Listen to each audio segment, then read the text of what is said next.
Namaste. I, JTN Smritika Chatwal, Assistant Professor in Jyoti Vidyapith, Women's University, Faculty of Pharmaceutical Sciences, is here to deliver the lecture on pharmaceutical quality assurance. And our today's topic is GLP, that is Good Laboratory Practices. And this is the continuation lecture of our previous lecture, that is on GLP. So let's start our next lecture, that is on GLP.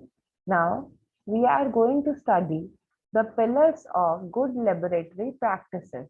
Good laboratory practice is based on four pillars which have to support the implementation and daily observance of its principle: the management, the quality assurance, the study director, and the National Compliance Monitoring Authority.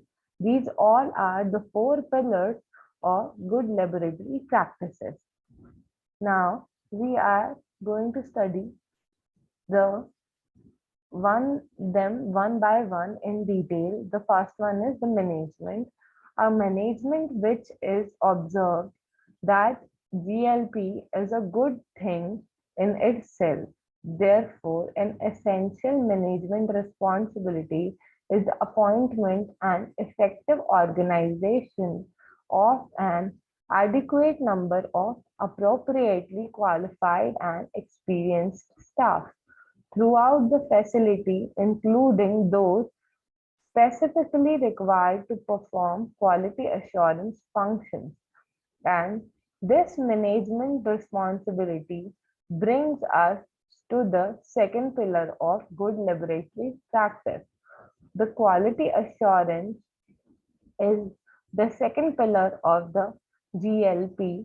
Now, the second pillar of this building, named GLP, is the quality assurance and internal system for ensuring that the principles of GLP are observed. The compliance with the GLP standards in the everyday work at a test facility can only be as good as the critical observational capability of the quality assurance inspector on the one hand, and also only as good as the ability of the quality assurance manager to perform, to secure and carrying through any objection to the way GLP is handled by individual person. Quality assurance may thus be regarded as the prolonged arm of management, which exercises its control over the GLP compliance within the test facility. The third pillar of the GLP system consists of one single person, that is the study director. The study director is the one single point of the study control and the one single person on whom the whole study hinges from the beginning to the end. The study director is usually the scientist responsible for study plan, design, and approval, as well as for overseeing data collection, analysis, and reporting, and for drawing the final overall conclusion from the study. Now, the fourth pillar is National Good Laboratory Practice, that is GLP. Compliance Monitoring Authority. In this is the Department of Science and Technology, Government of India. National GLP Compliance Monitoring Authority was established by the Department of Science and Technology. Approval of the Union Cabinet on April 24, 2002. This will come under the MCQ questions of any examination of government or in any examination for pharmacists. A provisional number of the OECD for GLP are given in this. India is an observer to the OECD Working Group on GLP. The authority has trained 33 experts in the country as GLP inspectors. National Compliance Monitoring Authority. In this is the monitoring authority for the international recognition and mutual acceptance of studies and test data. This recommendation sets out the basic characteristic of the procedure for monitoring compliance with the GLP principles and following the recommendation to guidance documents on compliance monitoring procedures for GLP and on the conduct of laboratory inspections and study audits, both directed at the national monitoring authorities, were issued. The fourth pillar of GLP is the comparability of the monitoring procedures. Mutual trust is achieved and the mutual acceptance of safety test data will be possible. Where can GLP be profitably applied? The term good laboratory practice is restricted to apply to such test facilities only which are performed human health and environmental safety studies. Studies furthermore have to be submitted to a regulatory agency for assessment. It is evident that not every laboratory would fulfill these conditions. Outside the field of non-clinical human health and environmental safety testing, where GLP has to apply, official recognition should be based on quality standards other than GLP. Since GLP is absolutely confined to the said area, which are human health and environmental safety studies. Now, what are the principles of GLP? The important principles are not new, nor are they unknown. They can summarize in this way that the first one is there should be a unique identification for the study and all of its parts.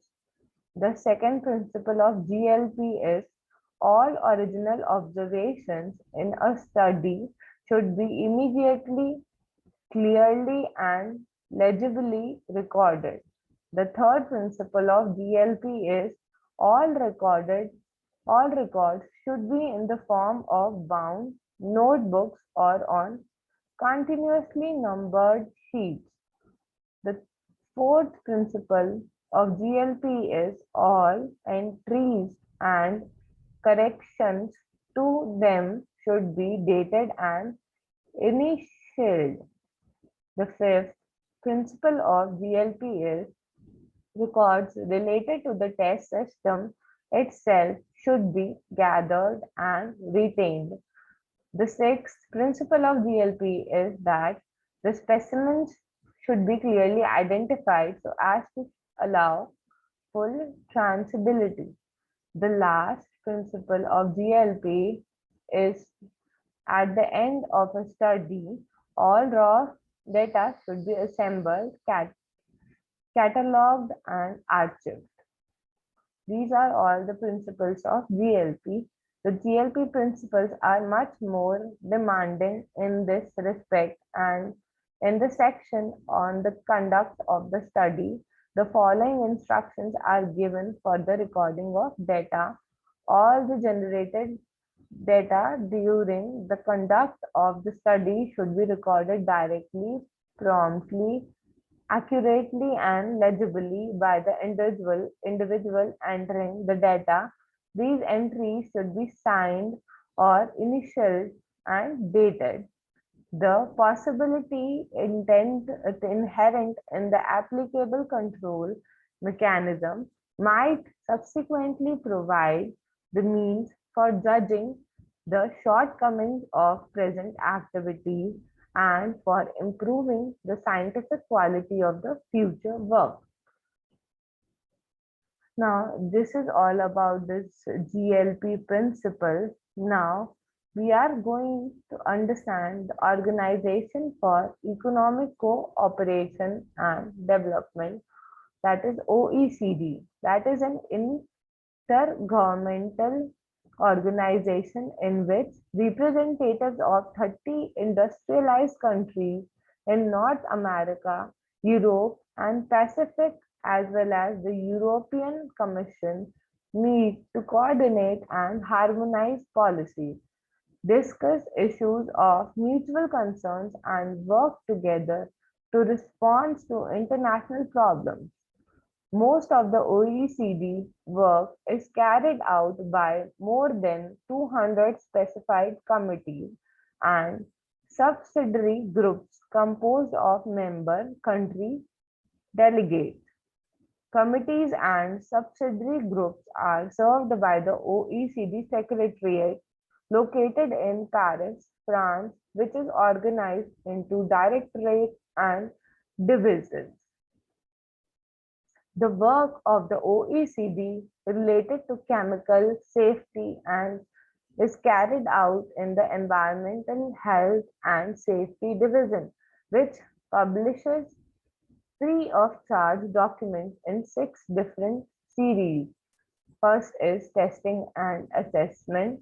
Second is principles on good laboratory practices and compliance monitoring pesticides.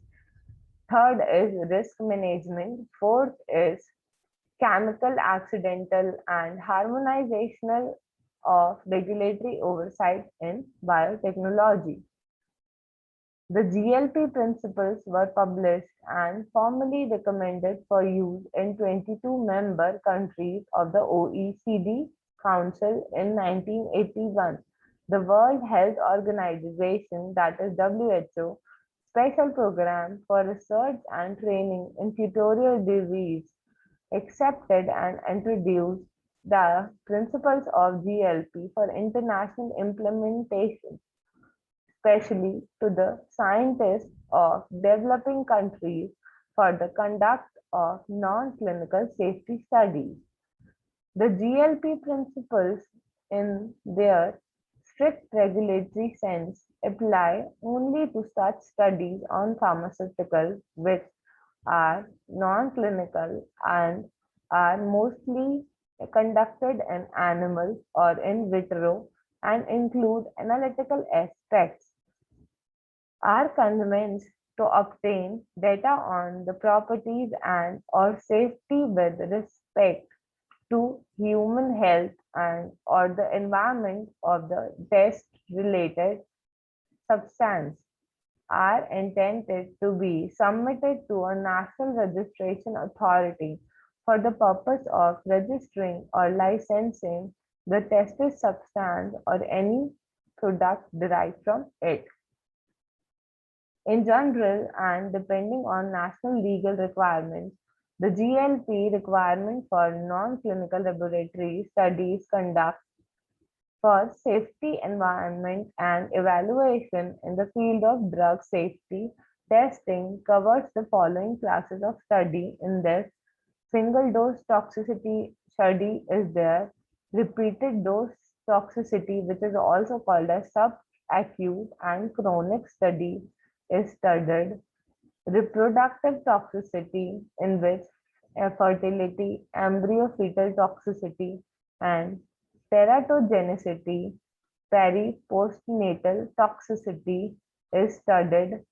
In mutagenic potential study is also there, carcinogenic potential study is also there, toxicokinetic, which is also called as pharmacokinetic studies, which provide systemic exposure data for the above studies, are also studied. Pharmacodynamic studies designed to test the potency for adverse effects. Safety pharmacological studies are also studied. Local tolerance studies, including phototoxicity, irritation, and sensitization studies, and testing for suspected addictivity and or withdrawal effects of drugs are studied in this. These are all the classes in which safety evaluation of the in the field of drug safety testing is studied over these classes. Now, The principles of GLP are we studied in this, the facility organization and personnel in this, sponsor, test facility managers responsibilities, study director responsibility, principal investigator responsibility, study personnel responsibilities are all there in this. Sponsor or means an entire which commissions, supports and or submits non-clinical health and environmental safety study. This is comes under test facility organizational and personnel. This is the GLP principle in which organization and personnel is there. In this test facility organization and personnel is the first one.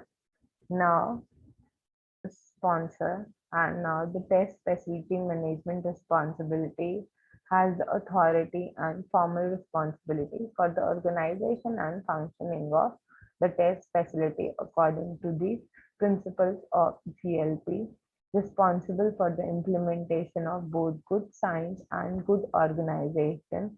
Study director responsibility. In this responsibility, he is responsible for the overall conduct of the study and for its final report. Principal investigator responsibility. His responsibility is to ensure that the delegated phase of the study are conducted in accordance with the applicable principles of GLP. Now, the last persons, that is study personal responsibility. Its responsibility is to all personnel involved in the conduct of the study must be knowledgeable, and he or she should have adequate competence like education, experience, and training to perform their functions. So that's it for this lecture. If you have any queries, please let me know. Thank you so much for listening, and please make sure to write down some short notes about this lecture. Thank you. Thank you so much. If you have any queries, please let me know.